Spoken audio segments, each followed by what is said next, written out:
You survived it. The calls that never came, the tears that soaked your pillow at 2 a.m., the hope that kept you chained to someone who let you bleed. Now it's quiet. And somehow the quiet is louder than the heartbreak ever was. They're gone. The fight is over. The panic has passed. But now you're standing in a kind of stillness you didn't prepare for. So, what happens now? Phase 1.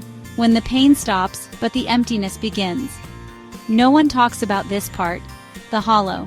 Not quite sadness. Not quite joy. Just a space. You're no longer drowning, but you're not swimming either. You start noticing the quiet things, the echo of your own footsteps, the way sunlight hits the floor. It's like you're waking up in a life that's waiting for you to choose it. But you've forgotten how. Because for so long, your identity was wrapped in them. Their texts, their plans, their moods, their silence. Now you look in the mirror and think, who am I now?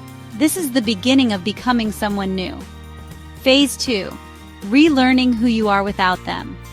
Healing isn't always loud. It's not always crying on the floor or rage cleaning your house. Sometimes, it's brushing your hair when you don't feel like it. Sometimes, it's sitting in silence without needing to fill it. You start remembering things you forgot you loved, music you stopped playing because they didn't like it, clothes you stopped wearing to avoid their comments. You start reclaiming the parts of you they ignored. This is not about becoming who you were before them. It's about choosing who you want to be after them. Phase 3. Facing the fear of a blank.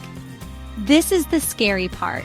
The part where you realize that moving on doesn't just mean letting go of the person, it means letting go of the plan, the timeline you imagined, the holidays you saw together, the milestones you counted on, all of it gone. But here's the truth. A blank page is terrifying, yes, but it's also freedom. You get to write something brand new. No edits, no compromises, just you. Phase 4. Letting go of the old you clung to. There's a version of you who loved them fiercely, who believed their promises, who stayed too long hoping they'd come around. You have to forgive her, because she tried, because she didn't know what you know now, because letting go of her means finally setting her free.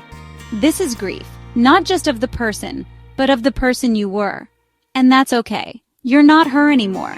You're not that fragile, waiting girl. You're something softer and stronger now. Phase 5. Rediscovering joy without guilt. One day, you laugh, and it surprises you. Because for so long, joy felt like betrayal. Like if you were okay, it meant they never mattered. But joy isn't betrayal. Joy is rebirth. You are allowed to feel good, to smile, to dance, to be at peace. You don't owe anyone your suffering. You've earned your joy. You paid for it with nights of silence, oceans of tears. So when it comes, let it in. It's yours now.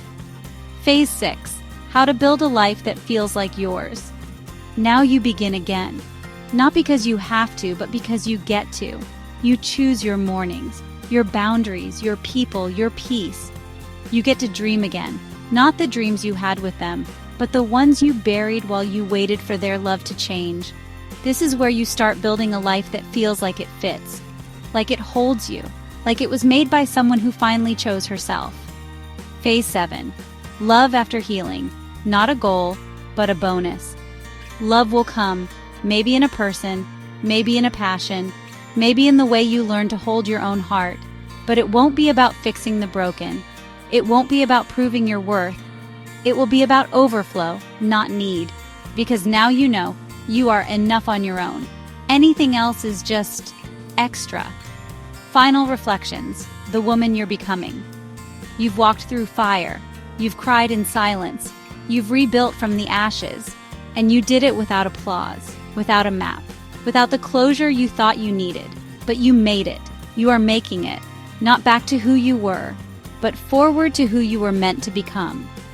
You survived the breakup, but more importantly, you reclaimed yourself. And that's where your real story begins. If this video helped you feel seen, heard, or just a little less alone, don't forget to like, subscribe, and share it with someone who needs this reminder too. Your healing is powerful and your story isn't over. Join this growing community of women choosing themselves every single day. Hit the bell so you never miss a new chapter of healing, hope, and wholeness. You survived. Now let's rise. Thanks for watching.